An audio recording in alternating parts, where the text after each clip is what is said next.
Before first light touches the Franklin Mountains, leadership at Fort Bliss is already at work. A day in the life of the Fort Bliss Garrison Commander, Colonel Michael Soyka, begins before sunrise, often in unforgiving temperatures, where discipline and example set the standard for one of the Army's most complex installations. On this morning, I joined the commander for physical training, experiencing firsthand the standards expected of leaders entrusted with an installation larger than the state of Rhode Island. Physical training is just the beginning.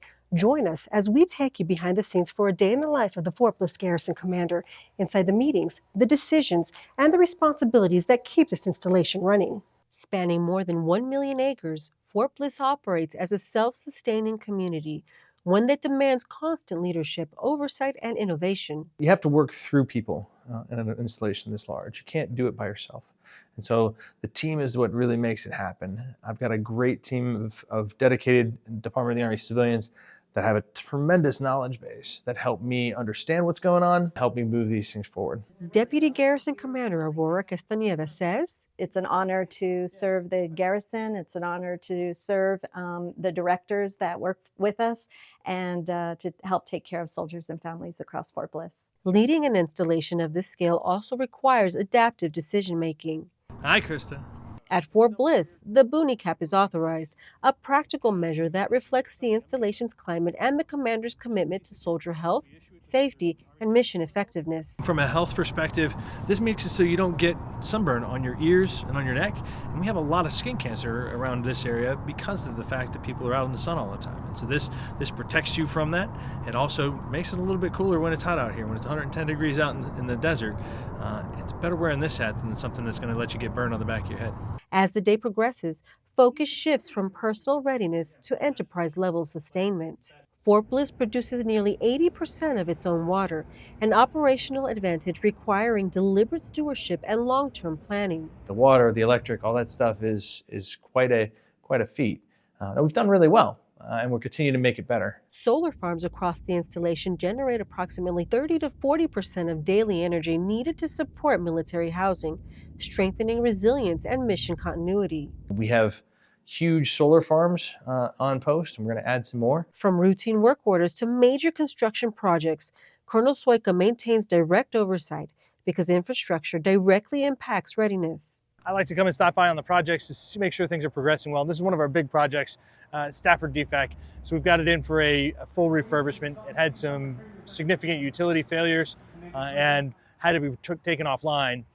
It's important because right now we only have one other DFAC on the west side of Bliss, and that's Bamford DFAC.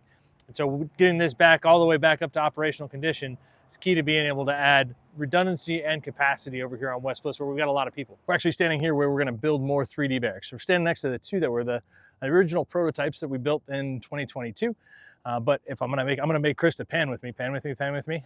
So this whole field that's out here along in front of the barracks is all going to turn into more 3D barracks. The role also requires participation in sensitive meetings close to the public, where decisions are made that shape installation security, operations, and long-term strategy. Every day is different here because it is such a broad portfolio of things that we're dealing with. Today you'll see me meeting with some members of our local community from the Department of Public Services.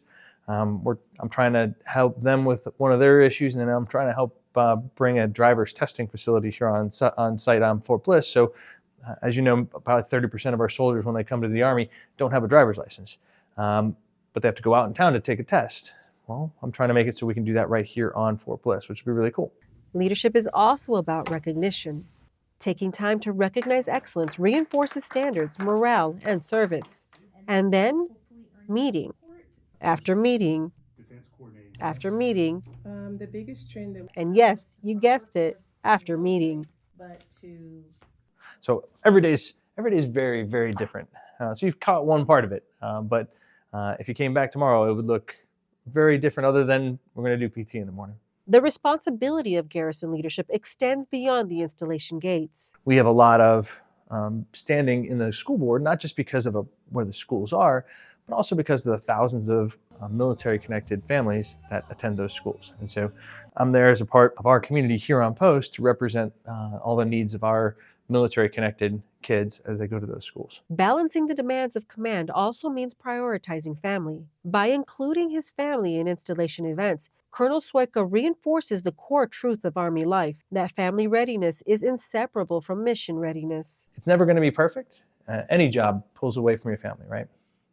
But Sarah and I have found over our long time doing this as a military couple, the more that we can do things that are my military things together, that it's a way to kind of cheat around the edges. From before first light to the final responsibility of the day, Colonel Soyka remains committed to readiness, resilience, and the people who make the mission possible. I love the people.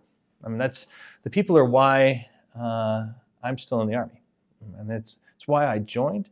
I wanted to be around people who were trying to do something bigger than themselves, and I get to do that every day. I'm around a whole bunch of people whose focus is making life better here at Bliss. Fort Bliss, ready today, resilient tomorrow. Krista Mack, Fort Bliss Garrison Public Affairs.